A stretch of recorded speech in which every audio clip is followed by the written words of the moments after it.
Mercredi 23 mai, bonjour à toutes et à tous et bienvenue sur Grand Lille TV pour cette nouvelle édition du journal de la rédaction.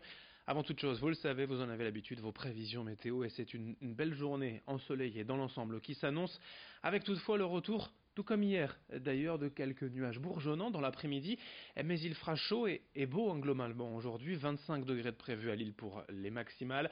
Attention quand même à ces nuages, parfois quelques coups de tonnerre, quelques orages en fin de journée, une situation, je vous le disais, assez identique à celle vécue hier dans la région. Les prévisions météo complètes bien évidemment après ce journal. On ouvre cette édition avec ces images de la mobilisation des fonctionnaires hier dans la région, notamment ici à Lille, où ils étaient près de 3000 à défiler dans les rues pour dire non aux futures réformes du service public prévues par le gouvernement pour l'an prochain.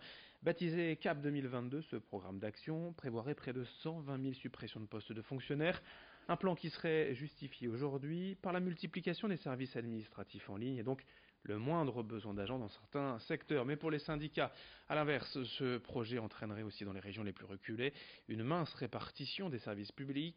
En attendant donc l'annonce précise du plan prévu d'ici les prochaines semaines, les fonctionnaires entendent rester mobilisés. Explication au micro de Xavier Silly. Dans notre administration, donc spécifiquement, nous travaillons avec un réseau de proximité, c'est-à-dire les trésoreries.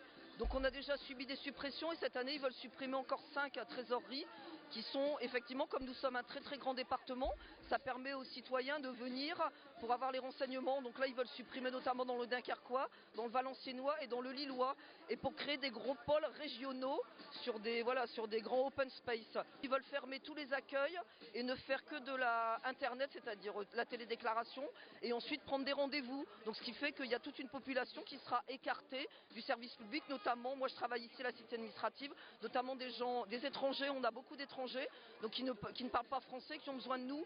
Donc voilà, c'est vraiment la suppression des services publics pour les usagers en état en précarité. À Lille, notez que les lycéens se sont également mobilisés hier matin pour dénoncer la nouvelle plateforme d'orientation Parcoursup. Puis ils ont notamment bloqué plusieurs établissements, les lycées Pasteur, Montebello et Fédère. C'était hier d'ailleurs les premiers résultats dévoilés en ligne et d'après les chiffres annoncés par le ministère de l'enseignement supérieur, près de la moitié des futurs bacheliers 2018 n'auraient reçu aucune réponse favorable pour leur poursuite d'études. D'où l'inquiétude et la déception de bon nombre de lycéens hier, sur les réseaux sociaux surtout. Mais pour le ministère, pas de quoi s'alarmer justement. Car si l'ancienne plateforme admission post-bac était basée sur 3 vagues de sélection successives, Parcoursup, elle fonctionne en continu. Du coup, quand un étudiant reçoit plusieurs oui, il a en fait une semaine pour se prononcer afin de libérer les places rapidement. Il n'aura même d'ailleurs plus que 3 jours d'ici le mois de juin.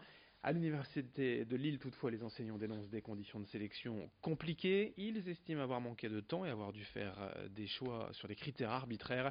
Explication avec l'un de ces enseignants lillois, au micro de Brieux-Gorchy. Cette augmentation démographique des élèves, malheureusement, était prévue et prévisible depuis longtemps, puisqu'on a le suivi des cohortes dans le secondaire.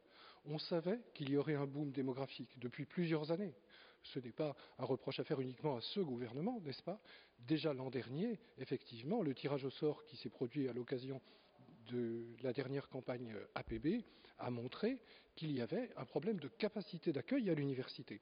Seulement les gouvernements successifs, au lieu de mettre les moyens nécessaires à cet accueil, ont décidé, en tout cas c'est clair pour ce gouvernement-ci, ont décidé de restreindre l'accès à l'enseignement supérieur. Ça nous paraît être une rupture de l'égalité républicaine. L'actualité sociale aujourd'hui, c'est aussi la grève à la SNCF, le 11e épisode et les 21e et 22e jours de perturbation depuis début avril. Dans la région, on prévoit aujourd'hui un TER sur 4, 3 TGV sur 5. C'est tout de même un peu mieux que lors des précédentes journées de grève. Mais il y aura encore aujourd'hui 180 bus de substitution sur les routes pour pallier le manque de trains. Et comme d'habitude, toutes les infos sur l'application SNCF pour mobile ou le site ter.sncf.com. Au chapitre social, décidément dense aujourd'hui, notez que les menaces de fermeture se précisent de plus en plus pour les enseignes Carrefour Contact. 273 magasins sont concernés en France, 65 dans le Nord et le Pas-de-Calais. À l'heure actuelle, seuls 7 auraient trouvé un repreneur et il ne reste qu'une dizaine de jours aux autres pour assurer leur avenir, faute de quoi ce sera la fin pour les employés. Ces derniers devraient d'ailleurs être fixés sur leur sort lors d'un comité central d'entreprise le 4 juin prochain. Ils devraient pouvoir négocier un plan de départ volontaire ou bénéficier de reclassement avec ou sans formation. Brieux-Gorchy a rencontré hier dans le bassin minier un responsable syndical Force ouvrière. Je vous propose de l'écouter. Il fallait nous laisser du temps. Et aujourd'hui, ils sont pas prêts à nous laisser du temps puisque ils veulent se développer sur d'autres secteurs. Renforcer également, c'est ça que les salariés ont du mal à comprendre, c'est qu'il a bien qui voulait renforcer la proximité.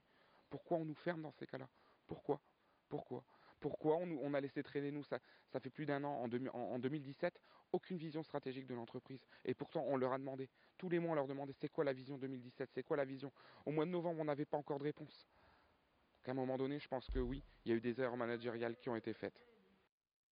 Dans le reste de cette édition également, la colère des commerçants lillois contre les grandes surfaces. Il y a quelques jours, la Fédération indépendante du commerce de la métropole de Lille, la FICOMEL, a publié une pétition en ligne sur le site change.org.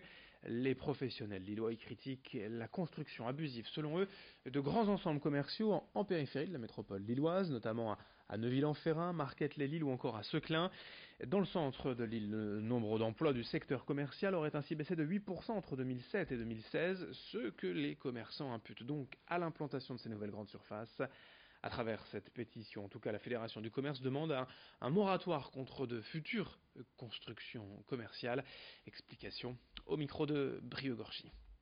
Ce qu'on fait, c'est qu'on va lancer un livre blanc du commerce. Nous, donc, on va, à partir de juin, se réunir entre commerçants dans différents quartiers de Lille, déjà, première étape. La première réunion aura lieu à Gambetta, la deuxième à Moulins, la troisième dans le Vieux-Lille. Et après, on voudrait faire ces mêmes réunions dans les villes de la métropole, autour de Lille, pour voir si on a tous cette même problématique et si on pourrait penser tous à quelque chose de concret, faire des propositions, et puis essayer, pourquoi pas aussi, de se rapprocher des grands groupes, pour tous travailler ensemble, parce que bon, on n'a rien contre les grandes surfaces commerciales, mais peut-être qu'il arrive un moment où il faut s'arrêter, et puis il ne faut pas aussi créer plus d'offres que de demandes.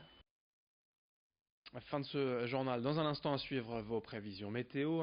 Un temps plutôt agréable aujourd'hui, en tout cas un temps chaud et ensoleillé une bonne partie de la journée avant le retour de quelques nuages menaçants peut-être en fin d'après-midi et de nouveaux orages à craindre en fin de journée dans la métropole lilloise. On en parle avec les prévisions météo complètes dans un instant. Très belle journée à toutes et à tous ensemble évidemment sur Grand Lille TV.